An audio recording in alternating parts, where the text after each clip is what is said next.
You all look amazing. I'm so excited to be here. Thank you so much to Upscale Magazine. I'm Maria Moore from Magic 107.5, 97.5, and I am super excited to have a conversation with a beautiful woman. Y'all give it up for Miss Vivian Green. How's everybody? Good. Everybody does look very beautiful, like Maria said. Yes, and you look beautiful. Thank you. I Yes. tried. I don't know. Yes. BGVI, I don't know. Of course, Magic 107.5, we love that single. Always get a lot of phone calls about it. How does it feel, new album? I'm excited. This will be the shortest time I've ever had in between albums, which is really great for me because when you let too much time go by, it gets like you're almost starting over from scratch. And yeah, so I'm excited that I'm putting something out kind of right after the last album. Yeah. Yeah, and you know, you talk about a little bit of time between albums. You have just been putting out a whole lot of bangers, and I really, really love the connection between you and Kwame. Y'all give it up for Kwame, who is here as well. So signed to his label back in 2014. Yeah, or 2015. Yeah, 2015. And y'all just got that whole Quincy Michael Jackson thing going on. What has been the difference working with Kwame? Oh, it's been so different. He's such a different producer than anyone else I've ever worked with before. And that's not to say anything bad about them. He just has a different approach, I think, because he was an artist. He has an understanding for what he feels is a hit or is going to work for radio more than some of my more musician-based producers did. He loves hip hop. So he's never going to make something that's too slow or too boring, I guess. I don't know. And a lot of my music has been slow. I won't say my own music has been boring, but it has been very slow. So he wanted to just give it a whole different energy than anything I've had before. And I think he's really done that. And with this album, VG6, I think we've just taken what we started and just kind of perfected it. I just think it's even better than the last project. We worked really, really hard on it, and we like fought every day. And yeah, we had to put on boxing gloves and all that. But Don't make me grab a third microphone and bring Kwame up here. You can. He loves the song. He would love it. But man. yeah, but yeah, the end result, I'm really happy with it, and I hope people like it. Yeah. You know, one of my favorite records of yours, you talk about slow, is Emotional Roller Coaster. Yes. Oh, are there some sisters in here going through some things? Y'all clapping about to have a Holy Ghost fight. Like, girl, let me tell you about this ride. One of the things that a line in the song that stands out is when you talk about you woke up and you ran your 3 miles, and obviously you take very good care of yourself. What is your lifestyle regimen in terms of dieting and exercise? Oh my God, I don't even want to say say because I don't want anybody here to be mad at me. Oh no, say it, There's girl. a lot of things that I don't do. And I think after a while, because I mean, I've had this experience before of telling people what I do and what I don't do, and it's like, all right, whatever. I don't eat like. Let's just say my diet it's strict, but I've been doing it for a long time, and I'm just used to it. I drink a lot of water. I don't eat anything deep fried like at all. I don't eat beef. I don't eat pork.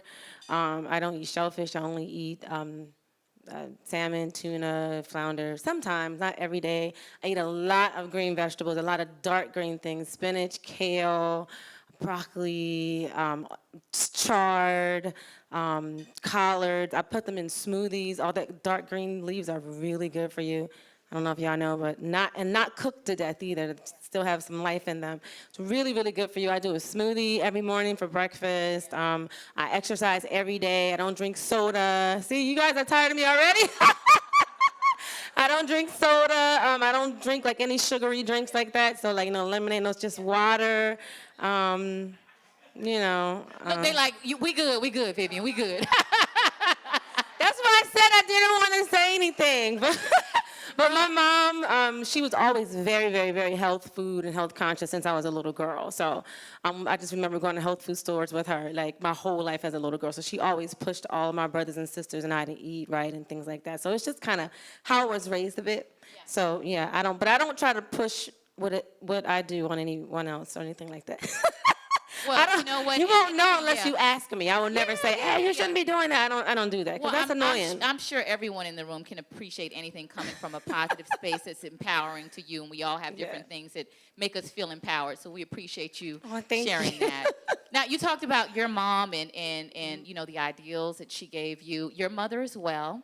I'm a mom. I have 4 kids. Oh, wow, yeah, you look amazing. Yeah, I have 4 kids. And, that's incredible. And one of my children, he has autism. He has special needs, and I know that you and I know have a that. connection there as well. And you also, in addition to doing music, you have things that you're doing in terms of community outreach, things that benefit parents of children who have kids with special needs. Can you talk a little bit about that? Yeah, so my son Jordan, he's 13 and he's amazing. He was born with an unknown syndrome, so I don't know, you know, the doctors have never diagnosed exactly what happened. It affects his bones though.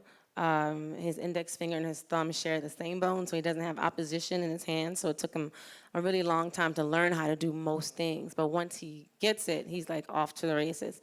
They didn't know what his development would be. It was like you just have to keep coming to all of these follow-up appointments and keep seeing all these specialists, and we'll just see what happens. So that's kind of like in his younger years, and why I had so much time in between my albums is because I was really focused on raising him, this kid with this undiagnosed syndrome, and I just wanted to do everything as perfect as possible so that I was helping, you know, to heal him. And yeah, it's, I don't want to cry, but he's just my biggest blessing ever. Like, he's such a highly functional child. He's so smart. He's so funny. He loves math. He loves to solve two-sided equations. He's just like a regular kid in so many ways, but he is different. And I've told him his whole life about that. I told him how many people in the world would see him and how he can't have any hatred in his heart for the way that people might stare at him in public or how he's treated. So we've had these conversations ever since he's been able to understand. And I shot a PSA with Derek Blanks here in Atlanta. It's just about special needs awareness and how there are 57 million people in the United States that suffer from a special need or disability. That's 19% of the population. That's a lot. That's a lot of people. And I don't think that socially we're taught, like in preschool or kindergarten, how to deal with people who, that 19%, when you approach them in public, you know, and when you come across them in public. And I just feel, just from being his mother all this time, and you, I'm sure you know, people's reactions are just like, no one taught you better than that. So my PSA is to bring awareness to that and to encourage mothers and teachers in schools that at a young age teach your children how to treat everyone, because there's a lot of people who are different from them, and when they see them, it shouldn't be this raw reaction that most kids have, and it's innocent, but they only have it because they weren't taught to have a different one. So, yeah. And I see how my son has been affected by that. You know, he's very, very strong, but, you know, it still hurts him. So, yeah, I just want to make the world a bit nicer for him to live in. So. Yeah, and I think. Oh, thank you. I don't know if there's a true method to our madness besides that we want it to be as good as it can possibly be. The music doesn't always come first. You know, sometimes the topic or song idea comes first, and I'll tell him, and then, you know, so it can come to life in any way. But it's important that he and I are on the same page, which we're often not. So it's kind of hard to actually make an entire song that we're both happy with because we're so different. So it's really this like great challenge. I know if we both like it, then it has to be good. Because we're so opposite. And so I think that's the method to our madness. Kwame is actually a very good songwriter as well, and like cadence writer. Like if he doesn't like, he might like my words, but he may not like the way that I'm saying them, or he may not like the flow of it over the beat. So he'll just do another flow and change. I'm like, oh, that is better. So let me try that. So we're definitely open to each other's ideas, and he's very, very much a part of my writing process, where usually it's like I get a track, I write to it, I record it, and that's kind of it. And he's like, he has so much input. And we both do as well. Like if he does something musically that I don't like, I'll say, okay, I don't like that right there, make that different, and he'll do it. So I think it's great that we're really different, but we're both open to each other's ideas because we do respect one another creatively. So yeah, so a lot of ups and downs, but in the end, it's a positive thing. You talked about topic, and something that we cannot deny is what's happening in our country right now. Very, very serious things in terms of racial divide, and folks not really being happy with who's in office. As a person who has influence, as a person who can use her voice to influence folks, what is your form of protest, your form of taking action and making folks aware and inspiring people to move towards change? That's such an interesting question. I've been very quiet, honestly, up until now. I kind of I've kept my political views to myself, and my opinions on social issues. I've kind of been quiet about it. But there's a first time for everything. So there is a song on this album, it's called See the Light, that kind of expresses how I feel about everything going on. I do use my social media platform to give my opinions about all things going on in the world. Now, I don't talk about them, so it's really, it's a weird thing for me because that's all I do when I have time off or in the hotel. I have the news on like the entire time. I'm reading different outlets online. That's all I do. So there's a lot that I have to say. I just haven't said it because I don't want to offend anyone. But it's an interesting. You have to find your balance as a creative person. Yeah. How far do you want to go with sharing, your views. But like I said, now is the time for me to finally start doing that, and I started with VG6. Yeah. So yeah. Yep. And here we. Well, that is a very interesting perspective because I think, and just for a lot of folks in the room who may be frustrated, and our civil rights leaders in the past, rest in peace to Dick Gregory, who have been just amazing examples for us.